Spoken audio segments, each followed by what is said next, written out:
নমস্কার বন্ধুরা, তোমাদের সবাইকে আমাদের একটি নতুন ব্লগে জানাই অনেক ওয়েলকাম। আজকে আমাদের মন খুব খারাপ আর তার সাথে বলতে পারো খুব খুশিও। এই খারাপ আর খুশির কী কারণ সেটাই আজকে আমি তোমাদের সঙ্গে এই ব্লগে শেয়ার করব। দুবাই এসেছি প্রায় 6 মাস হয়ে গেল। 6 মাস আগে আমরা যেই কোম্পানিটা জয়েন করেছিলাম সেখানে আমাদের এগ্রিমেন্ট হয়েছিল যে 6 মাস পরে আমাদেরকে দুবাই থেকে আবুধাবিতে ট্রান্সফার করবে।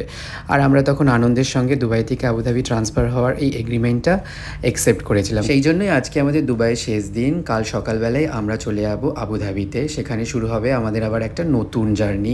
কারণ এবারে আমরা যেখানে যাচ্ছি সেখানে আমাদের কোম্পানির থেকে অ্যাকোমোডেশন দেওয়া হচ্ছে। এর আগে আমরা যেই রুমটাই ছিলাম সেই রুমটার ট্যুর আমি তোমাদেরকে একটু করিয়ে দিই।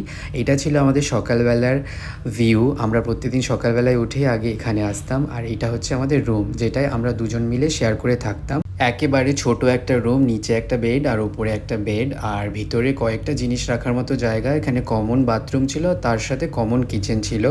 তো খুব একটা সময় হয়ে উঠতো না, তাই জন্য এইসব ভিডিও বানাতে পারতাম না। আর এটা ছিল আমাদের ব্যালকনি ভিউ, যেটা সবথেকে বেশি আমরা মিস করব।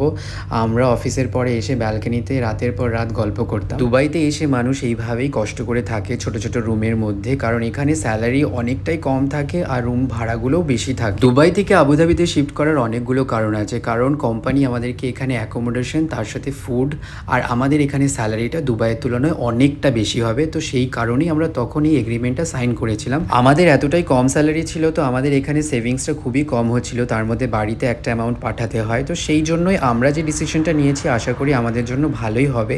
হ্যাঁ, একটু তো মন খারাপ হবে, কারণ এতদিন ধরে এখানে আছি, তো একটা অভ্যেস হয়ে গেছে। আর এখানকার রাস্তাঘাট সব কিছুই একটা অন্যরকম ব্যাপার, সবসময় ক্রাউডেড থাকে। তো সেই কারণেই আমাদের একটু মন খারাপ। তবে অভ্যেসের দাস আমরা, তো অভ্যেসের সাথে সাথে হয়তো আমাদের এই মন খারাপটাও কোথাও গিয়ে একটা চলে যাবে।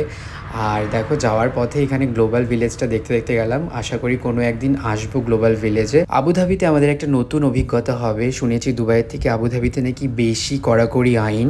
আর প্রবাস জীবনে তো শিফটিং চলতেই থাকবে, কখনো এক কোম্পানি থেকে আরেক কোম্পানি। যেই কোম্পানিতে বেশি সুবিধা পাওয়া যাবে সেই কোম্পানিতেই মানুষ যাবে। তো এটা একটা এখানকার কমন ব্যাপার, সেটার সাথে আমরাও আস্তে আস্তে করে অভ্যস্ত হয়ে যাব। দুবাই থেকে আবুধাবি আমরা অফিসের গাড়িতে করে এসেছিলাম। আমাদের আসতে প্রায় 1.5 ঘন্টা সময় লেগেছিল। অফিসে এসে আমরা সবার আগে কাগজপত্রের কাজ কমপ্লিট করি, তারপরে আমাদেরকে ফ্ল্যাটে নিয়ে যাওয়া হয়। এখানে একটা রুমে আমরা 6 জন থাকবো। এখানে রান্না করার কোনো ঝামেলা নেই। আজকে সারাদিনে আমরা অনেকটাই ক্লান্ত হয়ে গিয়েছিলাম, তো সেই কারণে আর বেশি ভিডিও করতে পারিনি। তো তোমাদের সঙ্গে শেয়ার করব বাকিটা পরের ব্লগে। যেহেতু তোমরা আমাদের পরিবারের সদস্য, আমরা সবসময় চেষ্টা করব আমাদের এই যে প্রবাসের যে জীবন সেটার সব কিছু তোমাদের সঙ্গে তুলে ধরার। আশা করি তোমাদের আমাদের ভিডিও খুবই ভালো লাগে। তো যদি তোমরা আমাদের পেজে নতুন হয়ে থাকো তাহলে পেজটাকে অবশ্যই ফলো আর লাইক করে দিও। দেখা হচ্ছে পরের ব্লগে।